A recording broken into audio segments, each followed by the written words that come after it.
हर हर महादेव। कैसे हैं आप सभी? आई होप आप सभी अच्छे होंगे। मैं भी ठीक हूँ। तो आज था संडे, तो आज मैं सुबह जल्दी नहीं उठी थी क्योंकि हस्बैंड की छुट्टी थी। तो सोचा कि सारे काम आराम आराम से जल्दी निपटा लूँगी। तो बस मैं 6 बजे उठ गई थी। वैसे तो मैं 5 बजे उठ जाती हूँ, पर आज संडे था तो आज मैं 6 बजे उठी।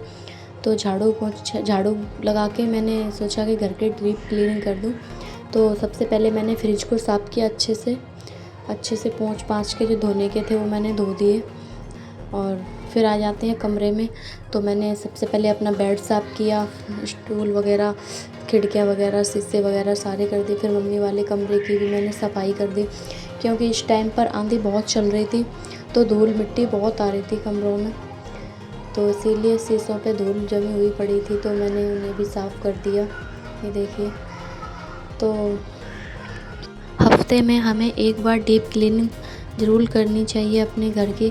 वैसे तो हम डेली ही सफाई करते हैं, पर डीप क्लीनिंग भी ज़रूरी होती है, वरना घर बहुत गंदा गंदा सा लगता है। इसीलिए तो मैंने सोचा आज सारे घर को ही अच्छे से साफ़ कर दूँ।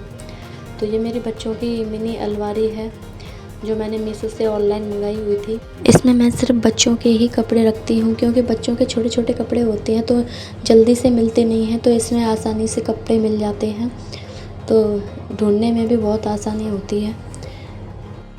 अब आ गई थी मैं अपने रूम में। तो पाइप लगा के मैंने पूरे कमरे को अच्छे से धोया, साफ़ किया। देखिए, मैं गेट पे भी पानी डाल दूँगी, गेटों पे भी, क्योंकि धूल काफ़ी हो रही थी। इस टाइम तूफ़ान आंधी बहुत चल रहे थे तो मैंने पूरे घर को अच्छे से धो दिया था। और जीने पे मैंने पोंछा ही लगा दिया था, धोया नहीं था क्योंकि फिर गीला हो जाता। तो ये मैं नहा ली हूँ और नहा के मैं अपने रूम में आ गई थी हस्बैंड के पास। तो फिर सूर्यदेव को मैंने जल दिया और ये मेरे हस्बैंड भी आए हुए थे ऊपर। देखिए। और फिर मैं आ गई नीचे अपने बेटे के पास। मेरा बेटा सो के उठ गया, मैं दिखी नहीं थी तो ये मेरा इंतज़ार कर रहा था कि मेरी मम्मा कहाँ है, क्योंकि ये ज़्यादातर मेरे पे ही खेलता है इसीलिए। तो अब मैं इसको बाय बोल के चली अपने रूम में। तो मैंने सोचा कि मैं थोड़ा अपना टचअप कर लूँ क्योंकि नाके में वैसे ही सूर्यदेव को जल दे दिया था। तो मेरे हस्बैंड ने कहा कि आज सिंदूर मैं लगाऊंगा तुम्हारे, तो वो आ गए थे सिंदूर लगाने। फिर मैंने उनसे कहा कि शादी में लगाया था इस तरीके से मत लगाना। तो देखिए, उन पे लगाना नहीं आया, वैसे ही लगाया। देखिए किस तरीके से लगाया, तो मुझे हंसी आ गई। देखिए, और बच्चे पीछे से बोल रहे थे कि हमारे भी लगा दो। उन्हें पता नहीं क्या लग रहा था कि पता नहीं पापा क्या लगा रहे हैं मम्मा के। तो बच्चे भी कहने लगे हमारे भी लगा दो। तो देखिए, मेरी बेटी ने तो अपने हाथ में लेके बेटे के लगा भी दिया था, फिर साफ़ कर दिया था। देखिए। तो अब चलते हैं सब्जी पर जल चढ़ाने। ये मेरी घर की शिवलिंग है।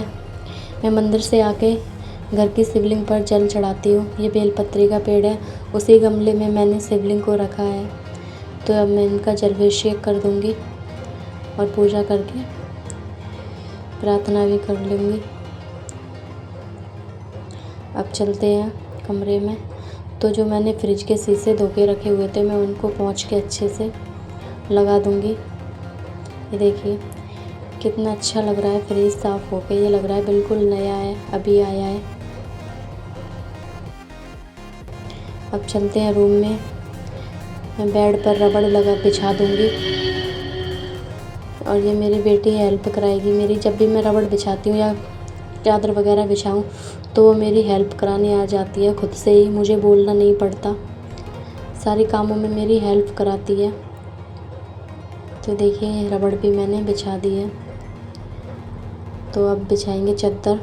तो ये मेरे बेटे की फेवरेट चादर है क्योंकि इस पे छोटे छोटे गुड्डे बने हुए थे तो वो उनसे खेलता है। ये देखिए। तो ये मैंने बिछा दी थी। अब मैं आ गई थी किचन में। मेरे हस्बैंड ने चाय बना दी थी तो मैंने उसे गर्म करके ग्लास में कर लिया था। वैसे तो डेली मैं ही बनाती थी, पर आज छुट्टी थी तो मैं कामों में लग रही थी। तो मेरे हस्बैंड ने कहा कि आज चाय मैं बना देता हूँ। तो बस उन्होंने चाय चढ़ा दी और बाकी काम मैंने कर लिए थे। तो अब ये मैं लेके चलती हूँ अपने हस्बैंड के लिए नाश्ता।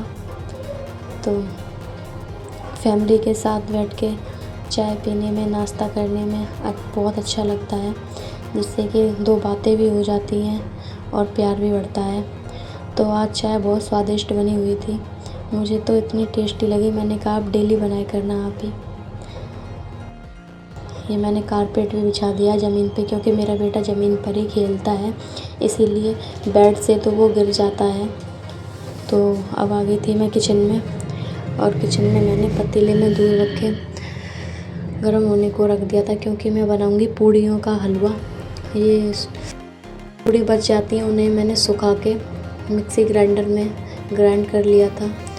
तो ये मेरे बेटे को बहुत अच्छा लगता है। रोटियां भी बना लूँगी, हलवा भी बन गया था। तो चलते हैं अपने बेटे के पास और उसे खिलाते हैं। मैं आ गई थी अपने बेटे को खिलाने के लिए, तो इतने अच्छे से खा रहा है, बहुत अच्छा लगता है इसे पूड़ियों का हलवा। और मेरा तो ये फेवरेट है, बचपन में मैं बहुत खाती थी। जब भी पूड़ियाँ बचती थी तो मैं मम्मी को बोल दिया करती थी कि उन्हें सुखाने रख दो, मैं हलवा बनाऊंगी सुबह। तो मम्मी हलवा बनाने के लिए पूड़ियों को थोड़ा एक्स्ट्रा ही बनाया करती थी। बहुत टेस्टी लगता है खाने में पूड़ियों का हलवा, आप भी बनाने। आ गई थी मैं अब छत पर कपड़े धोने, क्योंकि मुझे जाना था बाज़ार। तो मैंने सोचा कपड़े भी लगे हाथ धो दूँ। बच्चे जाएंगे अपनी नानी के घर पे परसों, उनको लेने उनके नाना आएंगे।